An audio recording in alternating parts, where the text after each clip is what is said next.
welcome back to CFB Cauldron Live. I'm Bubba Wagamuth, and thank you so much for watching our fourth show now. We did have the best slate of games this past weekend, but that's not an issue because the past is in the past, and now we're looking forward to week 4. So tonight we're obviously going to do our game recaps, that's what we're going to start off with. Then we're going to go into the bets, talk about that later, and then we're going to do our most anticipated matchups of the upcoming week. So we are going to do game recaps a little differently. In previous recaps, what we've done is we started with the noontime slot and then we progressed chronologically through there.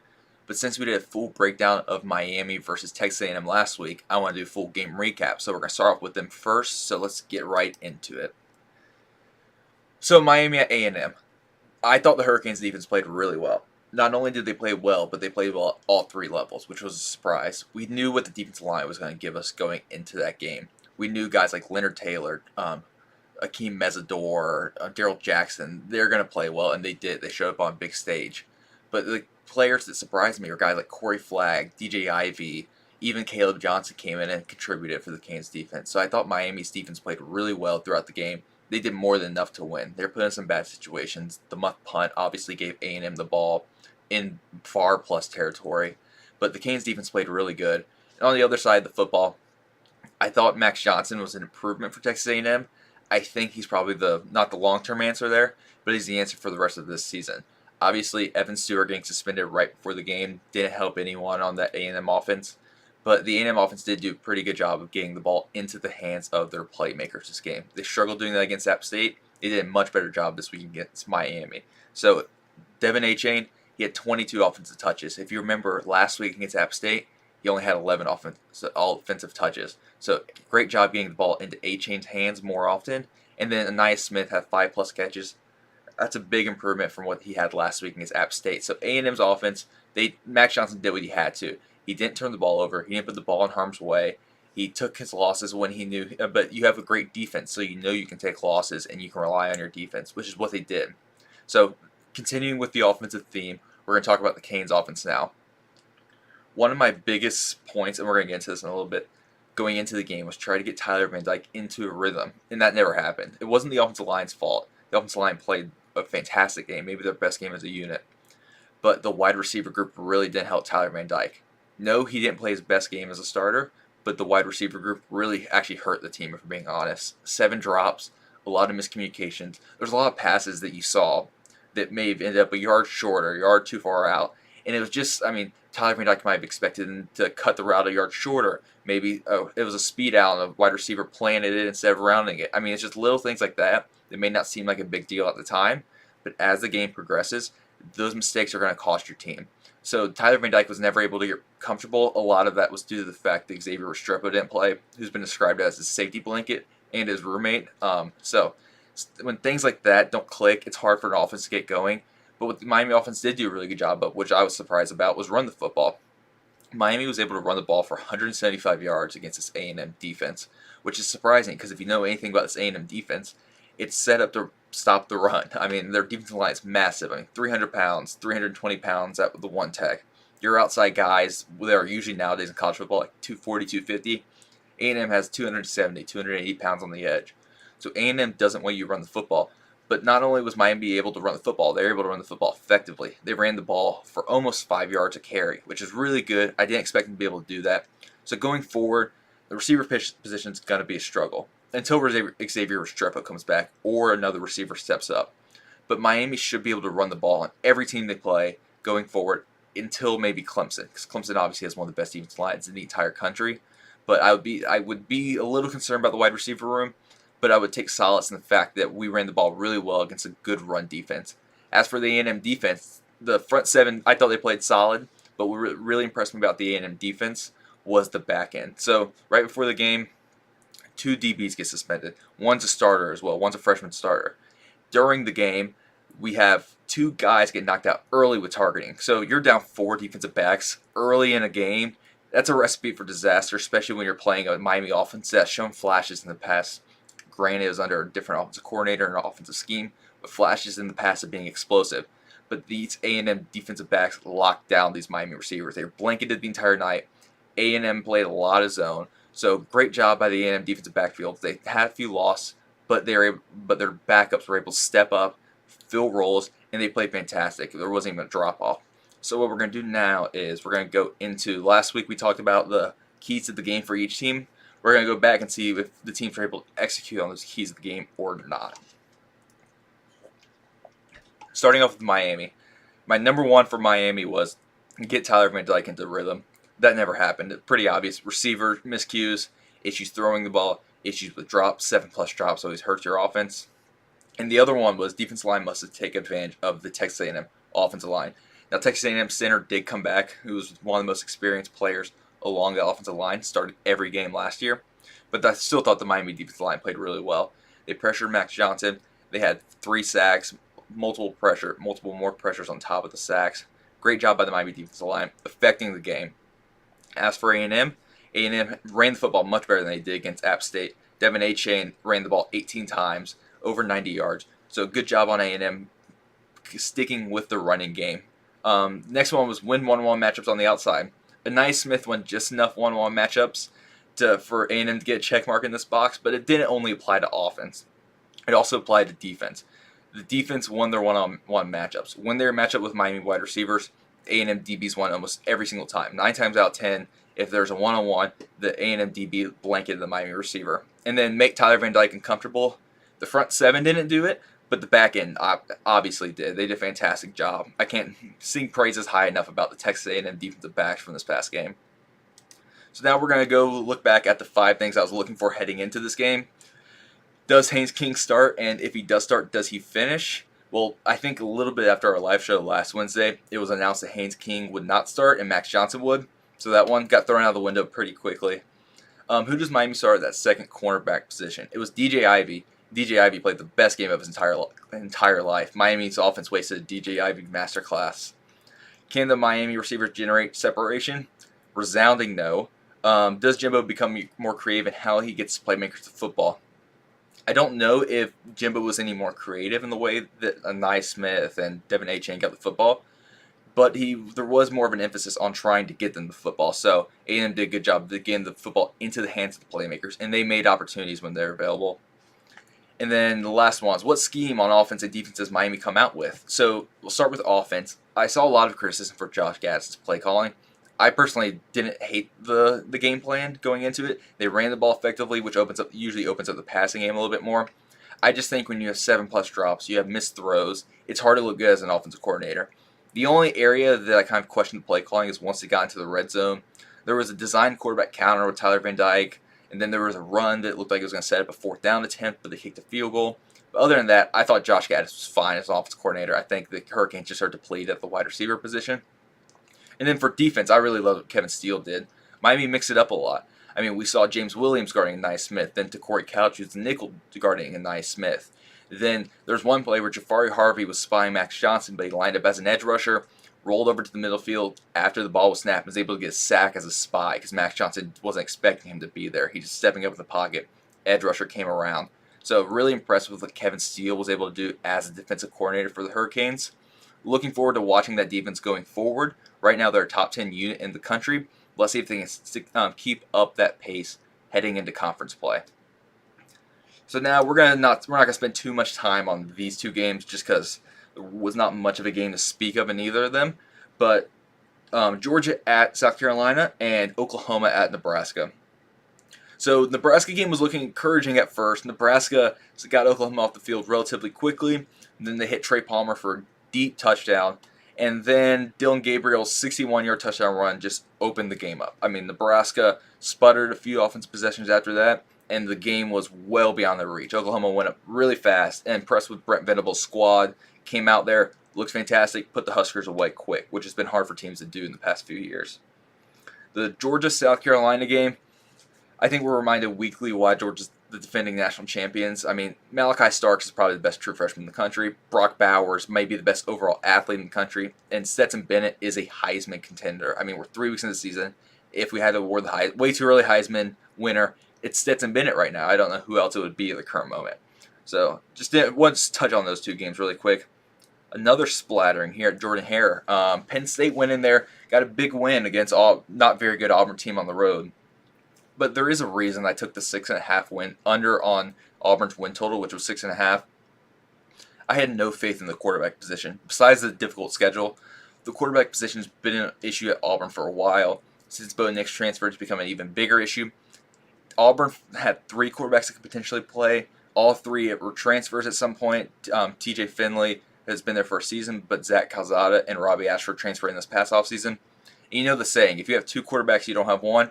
Well, Auburn has 3 quarterbacks, and they still don't have one. So, but I don't think it's entirely on the quarterbacks. They're lacking skill weapons on the outside. The receiving core is nothing to write home about. Yes, you have Tank Bigsby in the backfield, but Tank can only do so much. Teams are going to make Auburn throw the football. They're going to pressure the quarterback.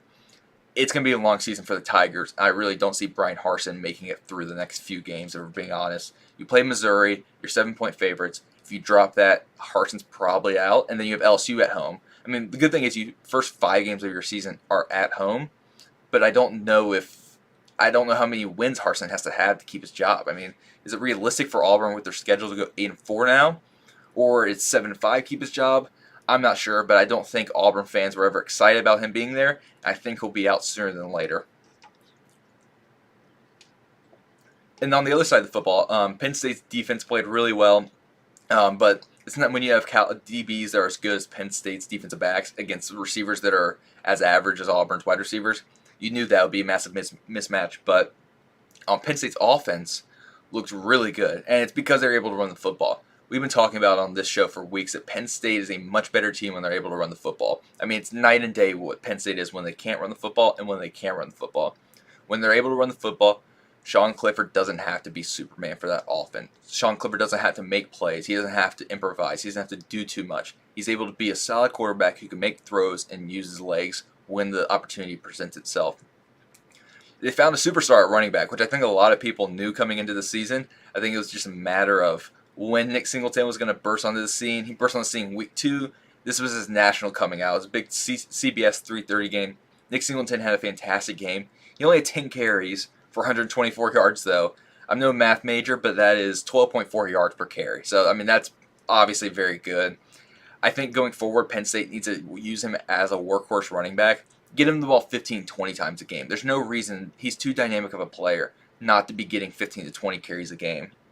I'm actually going to Penn State here in a week and a half. I'm going to watch them play Northwestern at home. Most likely they'll be undefeated. I know my eyes are going to be glued to number 10 when Penn State's on offense. So if you don't know the name, Nick Singleton is a superstar for the Nittany Lions, and he may single-handedly fix their run game. So the next game we're going to talk about, BYU at Oregon. And this one surprised me a little bit because I expected BYU to kind of slow down that Oregon rushing attack and then force Oregon to throw the football, when Bo Nix is forced to throw the football, good or bad things could happen. So I kind of like the Cougars heading into this game. And Oregon just kind of played bully ball against BYU. I was really surprised. I mean, Oregon ran the ball for 212 yards. They averaged 4.8 yards per carry. And they also came up with a lot of timely runs against BYU, which was great because they were able to stay on the field, keep that BYU offense off the field. And on the flip side, the BYU offense was not effective running the football. They carried the ball for an average of 2.5 yards per carry and only 61 total yards. So that BYU offense very quickly became one-dimensional, not only because they went down pretty quickly, but because they weren't able to run the football. So Jaron Hall is a great quarterback, but its job becomes a lot harder when you're down and you just have to throw the football around the yard. So big win there for Dan Lanning and that Ducks team. They travel to Pullman and take on Washington State this weekend. It's going to be a tough game, but they're heading in the right direction. And as far as BYU, Kalani Sitake will get these guys ready, and he has to because they played Notre Dame in Las Vegas. They have Arkansas later coming to Provo, so you have to turn around quickly, get your guys ready, and I think they will because Kalani Sitake is a great coach. So, next game we want to look at, Mississippi State at LSU. And this was a really interesting game. So Mississippi State was favored coming in. And when you watch this LSU offense, it's clear as day how much better this offense is when they're running the offense with tempo, when they're going upbeat, when Jaden Daniels can get in their rhythm, when they get the ball in the hands of their playmakers, when Malik Neighbors is getting the football, when Keishawn Butte is getting the football quickly. And so LSU offense is completely different when they're being slow, when they're being methodical, when they're going to the line of scrimmage, when they're checking. When Jaden Daniels gets into the rhythm, he's a completely different quarterback. I'm a big Jaden Daniels fan. I thought he was going to start this past offseason. And I think he's the guy for this offense also. He's led the team in rushing in the Florida State and the Mississippi State games, so he's obviously a threat with his legs. But I think it's imperative this LSU offense plays with tempo because the offense is so much better. And you don't have to watch football to know how much better this offense looks when they're going up tempo and when Jaden Daniels is getting the ball in the hands of his playmakers. As far as the LSU defense, going back to the Florida State game, they didn't play a bad game. They just really struggled to get the Seminoles off the field. They obviously lost Mason Smith, which is a huge loss. He's probably the best player on that defense. But the biggest issue with that LSU defense was they couldn't get the Seminoles off the field. Late into the fourth quarter, there was a point in the game where FSU was converting 70+% of their third downs. So what do? You come out, you play Mississippi State, you have to get the Bulldogs off the field, and they did just that. So Mississippi State was 3 for 14 on third down, and they're also 1 for 4 on fourth down, which is huge. You have to add those two together. So Mississippi State struggled to keep drives going, and this LSU offense, that's exactly what they needed. They needed to get Mississippi State off the field and then get the LSU offense on in a rhythm. So great win by Brian Kelly. Ended up not being too close of a game. Also, Armani Goodwin for LSU. He had a big touchdown run. Maybe a name to keep in mind as the LSU running back going forward the rest of the season. They tried a few different guys. It seems like Armani Goodwin had the best game out of all of them against Mississippi State. And it's also weird that LSU doesn't have a dominant NFL running back like they have, feels like forever, almost every single year. But Armani Goodwin may be the guy for LSU there at running back moving forward. So the last game of the last week, I guess, so if we want to recap, it's going to be Florida at USF. And we're just going to talk about this one really quick. I don't want to spend too much time on it. I know we have a lot of Florida fans watch this. We're in North Florida. A lot of our predominant base nearby is Florida fans. I wouldn't hit the panic button yet if I'm a Florida fan. I don't think it's time. It's a bad USF team. You very well could have lost. They ran for 300 yards. Anthony Richardson looked bad. I get all that. But the season's not over, and you still won the game. That's the most important part. You left the game with a win. It wasn't pretty. Like I said, USF ran for 300 yards, but you left the game with a win. Now, the two things that scare me about this Florida team going forward. One, I've been talking about for weeks. It's the defensive line, and not necessarily the top-end talent of the defensive line, but the depth at that defensive line. They looked gassed at the end of the Utah game. They looked gassed at the end of the Kentucky game. And they were gassed apparently the entire USF game because USF ran the ball whenever they wanted, however they wanted, wherever they wanted against Florida. So there's not a quick fix to this issue either. You're probably trying to play the whole season very thin at defensive line. Billy Napier is signing a really, really good recruiting class right now. It's imperative that you win as many games as possible to keep that class intact. If you go 6-6, it's questionable how many of those kids will end up signing with you. But right now, Billy Napier is building this team the way he wants. He just doesn't have the roster talent at the current moment. So it's important to win as many games just so you can keep up momentum in the recruiting trail, especially at the defensive line, because they're just going to play thin at the defensive line from here on out, it looks like. And then the other thing is obviously Anthony Richardson. Got a lot of Heisman hype, was probably the Heisman leader after week one. 2 really bad weeks, but I wouldn't worry too much quite yet if I was a Florida fan. I don't think it's time to start. I mean, there's not a lot on the roster to try to look at, but I don't think it's time to just completely write Anthony Richardson off yet. Here's the reason why. He is being put in some tough situations for his experience level and his skill talent. Anthony Richardson's obviously a freaky athlete. He has a cannon for a right arm. He can run people over. He can jump over people. But Anthony Richardson has been put in a relatively pro-style offense, and he's making full field reads. He's looking all across the field. He's having to go through 3-4 progressions at a time. I don't think that fits his skill set necessarily. I think what Florida needs to do offensively is try to boot him out a little bit more. Give him easy reads. Give him 1-2 reads. Give him 2-person route combos against his zone defense, because Florida gets played a decent amount of zone against them. So try to get him in some easy read situations. I think that will help him out. Boot him out and give him half-field reads. That makes it a lot easier for young quarterbacks. I think that would help Anthony Richardson a lot going forward.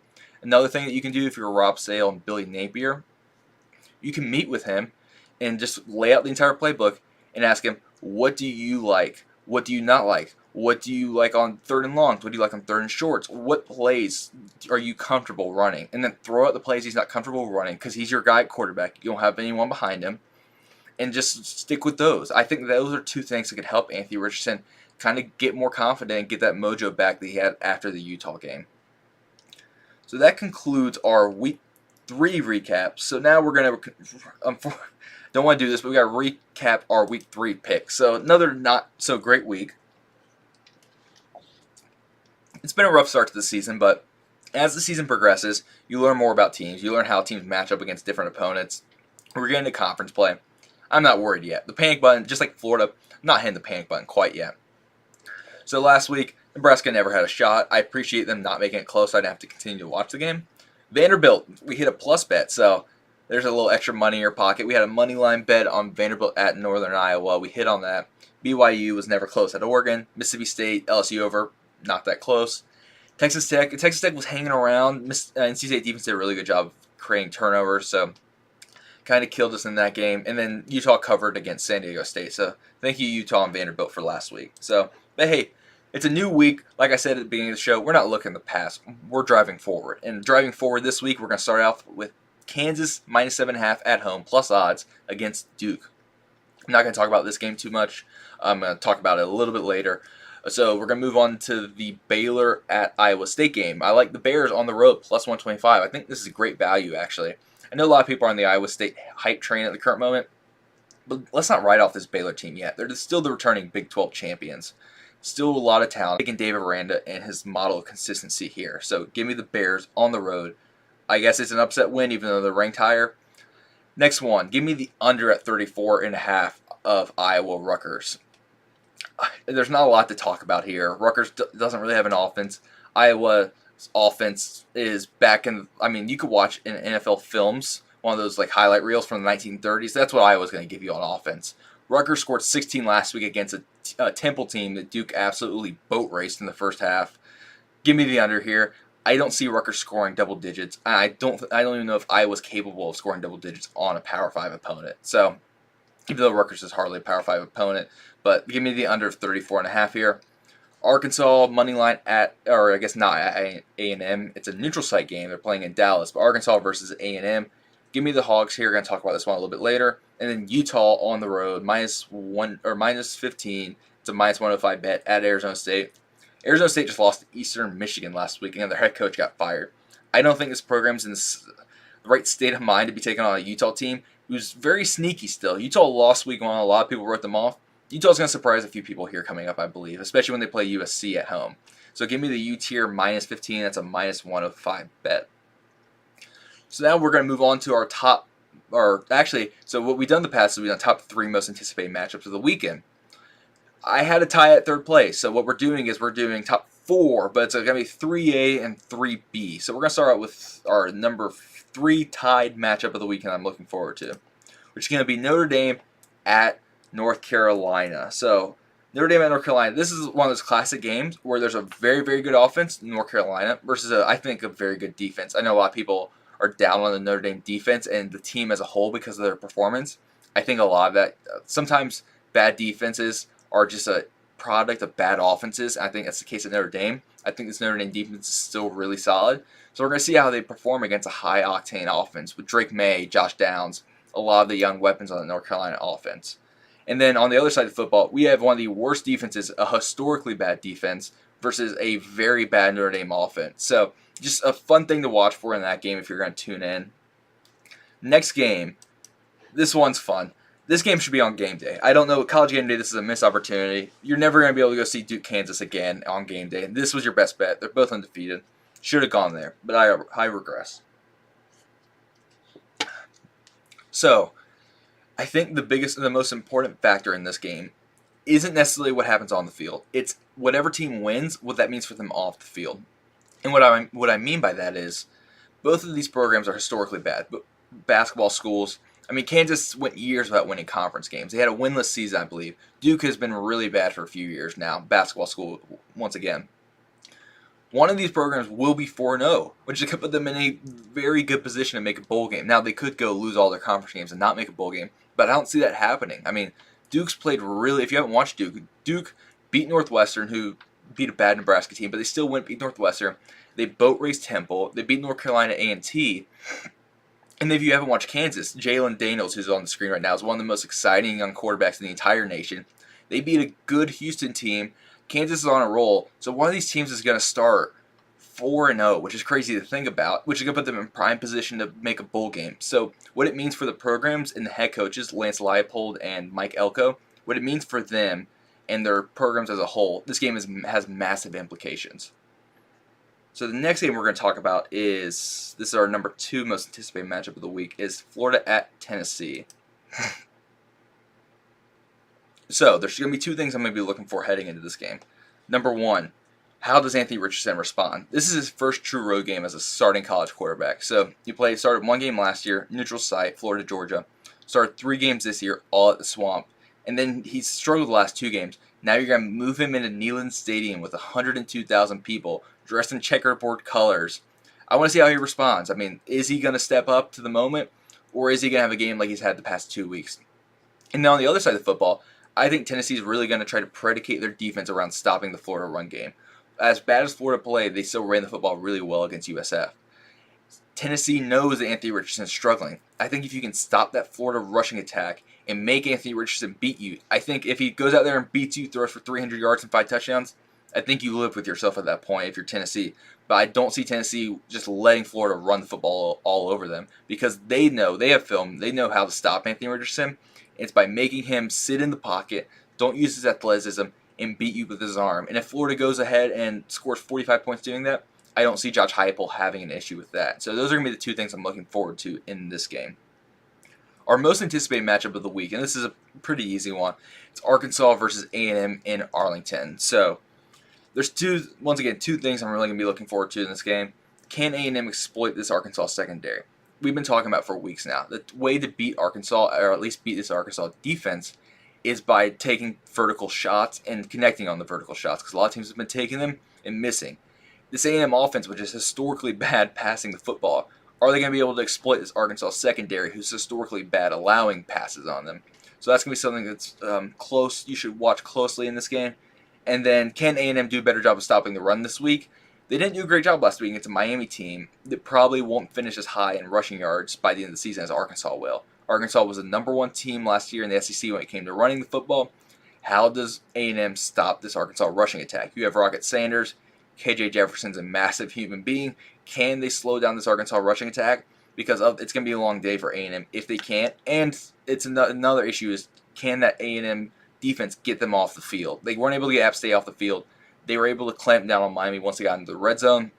But A&M's offense is going to need opportunities to have the football and score. So stopping the running attack, making Arkansas one-dimensional is going to be huge for this A&M defense. So that does it for tonight, actually. A little bit of a quicker show. I appreciate everyone that did tune in tonight.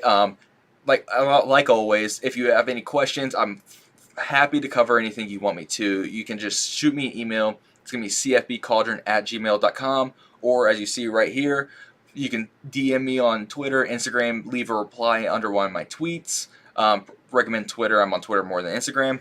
But yeah, feel free to ask me any questions I would love to talk about, or drop a comment in the YouTube section. I'll check all of those. I'll take all of those into account for the show next week.